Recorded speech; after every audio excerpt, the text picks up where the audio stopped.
ಎಲ್ಲರಿಗೂ ಮುಂಜಾನೆ ನಾವು 13ನೇ ತಾರೀಕು ಮೆಗಾ ನ್ಯಾಷನಲ್ ಲೋಕ್ ಅದಾಲತ್ ಅಂತ ಮಾಡ್ತಾಯಿದ್ವಿ. ನಾವು ಪ್ರತಿ ವರ್ಷವೂ ಸಹ 3 ತಿಂಗಳಿಗೆ ಒಂದ್ಸಲಿ ನಾವು ಈ ಥರ ಲೋಕ್ ಅದಾಲತನ್ನು ಮಾಡ್ತಾಯಿದ್ದೀವಿ. ಈ ಒಂದು ಲೋಕ್ ಅದಾಲತನ್ನು ನಾವು ಜನಗಳಿಗೆ ಅನುಕೂಲ ಆಗಲಿ ಅನ್ನೋ ಉದ್ದೇಶದಿಂದ ಮಾಡ್ತಾಯಿದ್ದೀವಿ. ಏನಂದರೆ ಅವರಿಗೆ ಶೀಘ್ರವಾಗಿ ಅವರಿಗೆ ನ್ಯಾಯ ಸಿಗಲಿ ಅಂತ, ಮತ್ತು ಇಬ್ಬರೂ ಸಹ ಪರಸ್ಪರ ಒಪ್ಪಿಗೆಯಿಂದ ಒಂದು ರಾಜಿ ಸಂಧಾನ ಮಾಡಿಕೊಂಡ್ರೆ ಇಬ್ಬರಲ್ಲೂ ಒಂದು ಬಾಂಧವ್ಯ ಇರುತ್ತೆ, ಮತ್ತು ಇಬ್ಬರಿಗೂ ಸಹ ಬೇಕಾದಂಥ ಒಂದು ನ್ಯಾಯ ಸಿಗುತ್ತೆ ಅವರಿಬ್ಬರಿಗೂ. ಆ ಉದ್ದೇಶದಿಂದ ಈ ಮೀಡಿಯೇಷನ್ನು ಮತ್ತು ನಾವು ಲೋಕ್ ಅದಾಲತನ್ನು ಮಾಡ್ತಾಯಿದ್ವಿ. ಮೀಡಿಯೇಷನಲ್ಲಿ ಏನಂತಂದರೆ, ಈಗ ನಾವು ನಮ್ಮ ಸುಪ್ರೀಂ ಕೋರ್ಟ್ ಅವರ ಡೈರೆಕ್ಷನ್ ಪ್ರಕಾರ ಮೀಡಿಯೇಷನ್ ಫಾರ್ ದ ನೇಷನ್ ಅಂತ ಒಂದು ಅಭಿಯಾನನ ಮಾಡ್ತಾಯಿದ್ದೀವಿ. ಅಂದರೆ ಈಗ ನಾವು 3 ತಿಂಗಳುಗಳ ಕಾಲ ಈ ಒಂದು ಕಾರ್ಯಕ್ರಮನ ಮಾಡ್ತಾಯಿದ್ದೀವಿ. ಈ ಕಾರ್ಯಕ್ರಮದಲ್ಲಿ ಮೀಡಿಯೇಷನ್ ಅಂತಂದರೆ ನಮ್ಮ ಮಧ್ಯಸ್ಥಿಕೆಗಾರರು ಇರ್ತಾರೆ. ನಾವು ಟ್ರೈನ್ ಮಾಡಿಬಿಟ್ಟು ಅವರಿಗೆ ಮಧ್ಯಸ್ಥಿಕೆಗಾರನ್ನು ಇದರಿಂದ ಮಧ್ಯಸ್ಥಿಕೆ ಕೇಂದ್ರದಿಂದ ಕಳಿಸಿರ್ತಾರೆ. ಅವರು ಎಲ್ಲ ಒಂದು ಮೀಡಿಯೇಷನಲ್ಲೂ ಒಂದು ಎಕ್ಸ್ಪರ್ಟ್ ಆಗಿರ್ತಾರೆ. ಈ ಕೌಟುಂಬಿಕ ವ್ಯಾಜ್ಯಗಳಾಗ್ಬೋದು, ಆಸ್ತಿ ವ್ಯಾಜ್ಯಗಳಾಗ್ಬೋದು, ಅಥವಾ ಕಮರ್ಷಿಯಲ್ ಡಿಸ್ಪ್ಯೂಟ್ ಆಗ್ಬೋದು, ಅಥವಾ ಮೋಟಾರ್ ಆಕ್ಸಿಡೆಂಟ್ ಕೇಸಸ್ ಆಗ್ಬೋದು, ಅಥವಾ ಚೆಕ್ ಬೌನ್ಸ್ ಕೇಸಸ್ ಆಗ್ಬೋದು. ಈ ಥರ ಕೇಸಸ್ಗಳಲ್ಲಿ ನಾವು ಇಬ್ಬರು ಪಕ್ಷಗಾರನ್ನ ಅವ್ರದ್ದು ಇಬ್ಬರದ್ದು ಒಪ್ಪಿಗೆ ಪಡೆದು ನಾವು ಪ್ರಕರಣನ ಮೀಡಿಯೇಷನಿಗೆ ಕಳಿಸ್ತೀವಿ.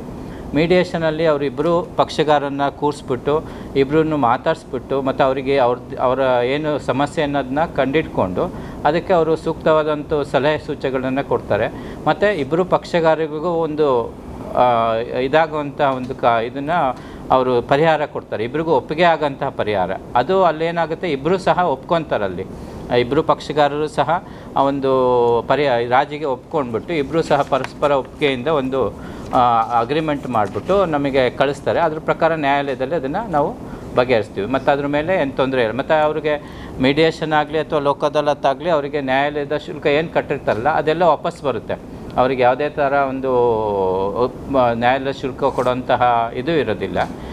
ಆದ್ದರಿಂದ ಈ ಒಂದು ಕಾರ್ಯಕ್ರಮಕ್ಕೆ ಹೆಚ್ಚಾಗಿ ಜನಗಳಿಗೆ ಒಂದು ಸ್ವಲ್ಪ ಮೀಡಿಯೇಷನ್ ಬಗ್ಗೆ, ಈಗೇನು ಲೋಕ್ ಅದಾಲತ್ ನಾವು ಪ್ರತಿ ಸಲನೂ ಮಾಡ್ತಾಯಿದ್ವಿ, ಅವರಿಗೆಲ್ಲರಿಗೂ ಅದು ಅರಿವಿದೆ. ಬಟ್ ಮೀಡಿಯೇಷನ್ ಬಗ್ಗೆ ಅಷ್ಟೊಂದು ಅರಿವಿಲ್ಲ.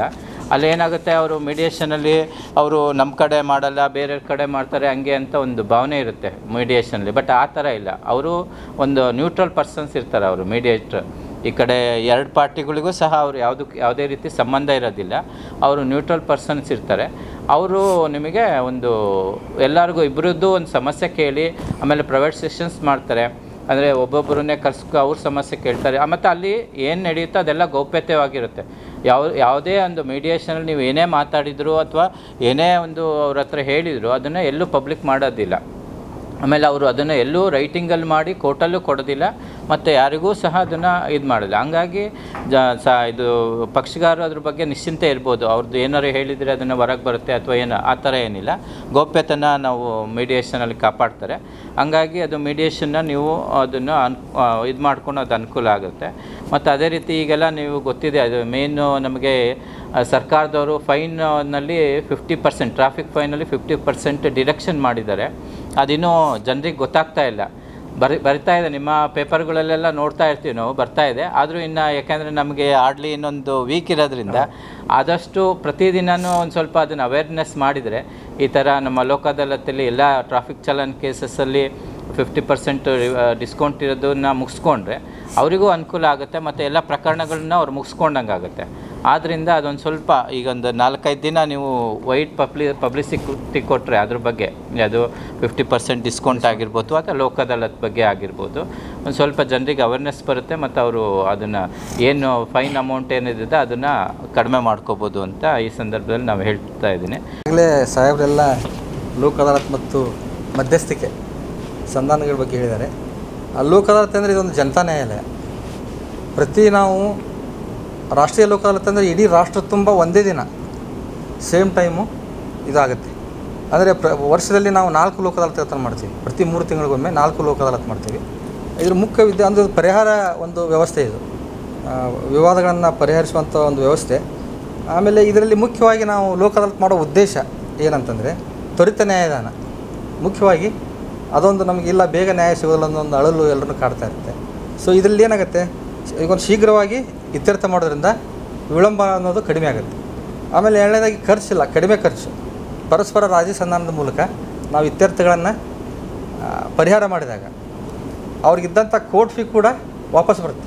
ಫಸ್ಟ್ ಏನು ನಾವು ಕೋರ್ಟ್ ಫೀನ ಕೊಟ್ಟಿರ್ತಾರಲ್ಲ ಪಾರ್ಟಿಗಳಿಗೆ, ಇಲ್ಲಿ ಸಂಧಾನ ಆದರೆ ಕೋರ್ಟ್ ಫೀ ಕೂಡ ವಾಪಸ್ ಬರುತ್ತೆ. ಸೊ ಆಮೇಲೆ ಇದರಿಂದ ಬಡವರಿಗೆ ಸ್ವಲ್ಪ ಬಹಳ ಅನುಕೂಲ ಆಗುತ್ತೆ. ಆಮೇಲೆ ರಾಜಿ ಸಂಧಾನ ಮುಖ್ಯ ಇದರಲ್ಲಿ.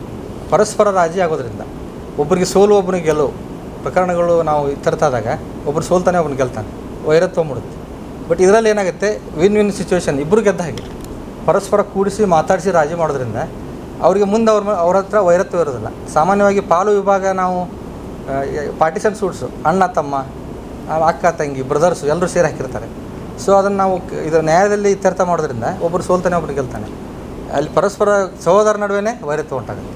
ಬಟ್ ಈಗ ಹಾಗಲ್ಲ, ಏನಿದೆ ಅವ್ರ ಸಮಸ್ಯೆ ಅನ್ನೋದನ್ನು ತಿಳ್ಕೊಂಡು ಕಾನೂನುಬದ್ಧವಾಗಿ ಯಾರಿಗೆ ಎಷ್ಟು ಪಾಲು ಸಿಗಬೇಕು ಅನ್ನೋದನ್ನು ಮಾತುಕತೆ ಮೂಲಕ ನಮ್ಮ ಇದೇ ಹಾಲಲ್ಲೇ ನಾವು ಮಾಡ್ತೀವಿ.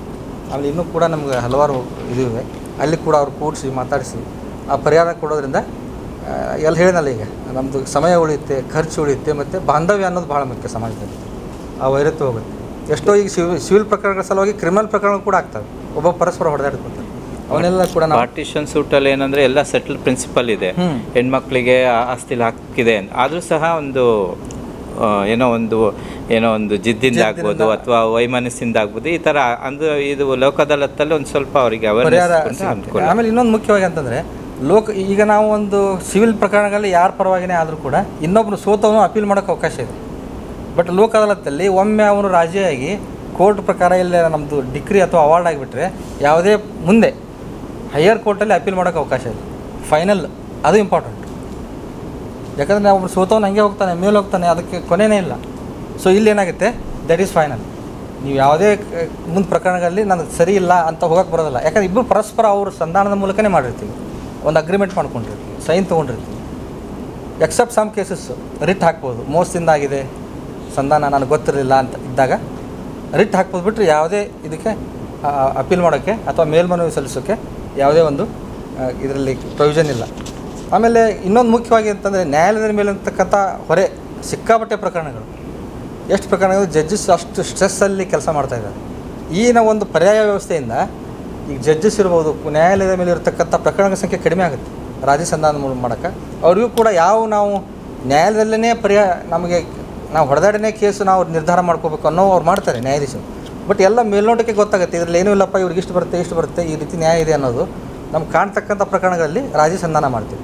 ನ್ಯಾಯಾಲಯಗಳು ಯಾವ ತೀರ್ಮಾನ ಮಾಡೋದು, ಕ್ಲಿಷ್ಟವಾದ ವ್ಯಾಜ್ಯಗಳಿರ್ತವೆ, ಅಂಥವುಗಳನ್ನು ನ್ಯಾಯಾಧೀಶರು ತೀರ್ಮಾನ ಮಾಡ್ತಾರೆ. ಆಮೇಲೆ ಈ ಲೋಕ ಅದಾಲತ್ನಲ್ಲಿ ಮುಖ್ಯವಾಗಿ ವೈಯಕ್ತಿಕ ಪ್ರಕರಣಗಳು, ಈ ದಂಪತಿಗಳ ನಡುವೆ ಇರುತ್ತೆ ವ್ಯಾಜ್ಯಗಳು, ಸಣ್ಣ ಒಂದು ಕಾರಣಕ್ಕೆ ಅವರು ಬೇರೆ ಬೇರೆ ಇರ್ತಾರೆ ಅಥವಾ ವಯೋಮನಸ್ಸು, ಅಂಥ ಪ್ರಕರಣಗಳನ್ನು ರಾಜಿ ಸಂಧಾನದ ಮೂಲಕ ನಾವು ಇಲ್ಲಿ ಪರಿಹಾರ ಮಾಡ್ತೀವಿ. ಹಣಕಾಸು ಪ್ರಕರಣಗಳು, ಬ್ಯಾಂಕ್ ಸಾಲ ಮರುಪಾವತಿ ಇರ್ಬೋದು, ಚೆಕ್ ಬೌನ್ಸ್ ಪ್ರಕರಣಗಳಿರ್ಬೋದು, ಆಮೇಲೆ ವಿಮೆ ಕೊಡ್ತಕ್ಕಂಥ ಪರಿಹಾರದ ಕೇಸಸ್ಸು, ಅವನ್ನೆಲ್ಲರೂ ಕೂಡ ನಾವು ಅಲ್ಲಿ ಗೊತ್ತಾಗಿಬಿಡ್ತೀವಿ. ಇಬ್ಬರನ್ನು ಕರೆಸ್ತೀವಿ, ಬ್ಯಾಂಕ್ ಮ್ಯಾನೇಜರ್ಸ್ ಕರೆಸ್ತೀವಿ, ಪಾರ್ಟಿ ಕರೆಸ್ತೀವಿ. ಆಮೇಲೆ ಆದಷ್ಟು ಇಂಟ್ರೆಸ್ಟ್ ಎಲ್ಲ ಬಿಡಿಸಿ ಕಡಿಮೆ ಮಾಡಿ ಅವರಿಗೆ ನ್ಯಾಯವನ್ನು ದೊರಕಿಸ್ಕೊಡೋಂಥದ್ದು. ಆಮೇಲೆ ವಾಹನ ಅಪಘಾತ, ಈ ಮೋಟಾರ್ ವಾಹನ ಅಪಘಾತಗಳಾಗಿರ್ತವೆ, MSC ಕ್ಲೇಮ್ ಪೆಟಿಷನ್ ಹಾಕಿರ್ತಾರೆ, ಅದರಲ್ಲೂ ಕೂಡ ಇಷ್ಟು ಕಂಪೆನ್ಸೇಷನ್ ಬರುತ್ತೆ ಅಂತ ಅವ್ರಿಗೂ ಗೊತ್ತಿರುತ್ತೆ, ಪಾರ್ಟಿಗೂ ಕೂಡ. ಆಮೇಲೆ ಇನ್ಶೂರೆನ್ಸ್ ಕಂಪ್ನಿಯವ್ರಿಗೂ ಗೊತ್ತಿರುತ್ತೆ. ಸೊ ಆದರೂ ಯಾವುದೇ ಕಾರಣದಿಂದ ಹಾಗೆ ತೊಗೊಂಡು ಹೋಗ್ತಾ ಇರ್ತಾರೆ, ಅವನು ಕೂಡ ಪರಿಹಾರ ಮಾಡ್ತಾರೆ. ಆಮೇಲೆ ಇಲ್ಲಿ ಬ್ಯಾಂಕ್ ಆಫೀಸರ್ಸ್ ಮೀಟಿಂಗ್ ಮಾಡ್ತಾ ಇರ್ತೀವಿ, ಇನ್ಶೂರೆನ್ಸ್ ಕಂಪ್ನಿ ಎಲ್ಲ ಕರೆಸಿ ಮೀಟಿಂಗ್ ಮಾಡ್ತೀವಿ. ಆ ಮುಖಾಂತರ ಅವುಗೆ ಒಂದು ಪರಿಹಾರವನ್ನು ನಾವು ಇಲ್ಲಿ ಕೊಡಿಸ್ತೀವಿ. ಆಮೇಲೆ ಸಾರಿಗೆ, ಅಂಚೆ, ಟೆಲಿಗ್ರಾಫು ಮುಂತಾದ ಸಾರ್ವಜನಿಕ ಉಪಯುಕ್ತ ಇದಕ್ಕೆ ಬಂದಂಥ ಒಂದಿಷ್ಟು ಕೇಸುಗಳು ಕೂಡ ಎಲೆಕ್ಟ್ರಿಸಿಟಿಗೆ ಸಂಬಂಧಿಸಿದ್ದು, ಅವುಗಳನ್ನು ಕೂಡ ರಾಜಿ ಸಂಧಾನದ ಮೂಲಕ ನಾವು ಪ್ರಕರಣಗಳನ್ನ ಇತ್ಯರ್ಥಪಡಿಸ್ತೀವಿ. ಆಮೇಲೆ ಇದೇ 13/9 ಈಗ ಬರೋ ಶನಿವಾರ, ನೆಕ್ಸ್ಟ್ ಸೆಕೆಂಡ್ ಸ್ಯಾಟರ್ಡೆ ಈಗ ಲೋಕ ಅದಾಲತ್ ಇದೆ. ಅದಕ್ಕೆ ಸಂಬಂಧಿಸಿದಂತೆ ಜನರಿಗೆ ಈಗ ಆಲ್ರೆಡಿ ನಾವು ಇದನ್ನು ಮಾಡಿದರೂ ಕೂಡ ಈಗ ವ್ಯಾಪಕವಾಗಿ ಪ್ರಚಾರ ಒಂದು ಇದರಲ್ಲಿ ಬಂದಾಗ, ದಿನಪತ್ರಿಕೆಗಳಲ್ಲಿ ಬಂದಾಗ ಬಹಳ ಬೇಗ ಅವ್ರನ್ನ ಮುಟ್ಟುತ್ತೆ. ಎರಡನೇದಾಗಿ ಮತ್ತು ನಮಗೆ ಬಳ್ಳಾರಿಯಲ್ಲಿ ಬಹಳ ಒಂದು ಕೋಆಪ್ರೇಷನ್, ಎಲ್ಲ ಪತ್ರಕರ್ತರು ಒಂದು ವಾರ್ತಾ ಇಲಾಖೆಯಿಂದ ನಾವೊಂದು ಲೆಟ್ರ್ ಕೊಟ್ಟರು ಕೂಡ ನಾವು ಇದನ್ನು ಮಾಡಿ ನಮ್ಮ ಜಿಲ್ಲಾ ಕಾನೂನು ಸೇವಾ ಪ್ರಾಧಿಕಾರ ಒಂದು ಲೆಟ್ರ್ ಕೊಟ್ಟರು ಕೂಡ ಮರುದಿವ್ಸ ಪೇಪರೆಲ್ಲ ನೋಡ್ತೀವಿ ವಿತ್ ಫೋಟೋ. ನಾವು ಫೋಟೋಕ್ಕೆ ಕಳಿಸಿರೋದಿಲ್ಲ, ನಮ್ಮ ಫೋಟೋ ಹಾಕಿರ್ತಾರೆ. ಸೊ ನಮ್ಮ ಭಾಳ ಸಹಕಾರ, ಈ ಸಹಕಾರದಿಂದ ನಾವು ಹಲವಾರು ಪ್ರಕರಣಗಳನ್ನ ಹಿಂದೆ ಕೂಡ ನಮ್ಮದು ಗ್ರಾಫ್ ಏರ್ತಾ ಇದೆ ಪ್ರತಿ ಒಂದು ಲೋಕ ಅದಾಲತ್ನಿಂದ. ಅದಕ್ಕೆ ತಾವು ಕೂಡ ಮುಖ್ಯವಾಗಿ ಕಾರಣ ಅಂತ ಈ ಸಂದರ್ಭದಲ್ಲಿ ಹೇಳಕ್ಕೆ ಇಷ್ಟಪಡ್ತೀನಿ. ಬಳ್ಳಾರಿಯ ನಿರಂತರ ಸುದ್ದಿಗಾಗಿ ಬಳ್ಳಾರಿ ಬೆಳಗಾಯಿತು ಚಾನೆಲ್ನ ಸಬ್ಸ್ಕ್ರೈಬ್ ಮಾಡಿ ಹಾಗೂ ಬೆಲ್ ಐಕಾನ್ ಒತ್ತಿ.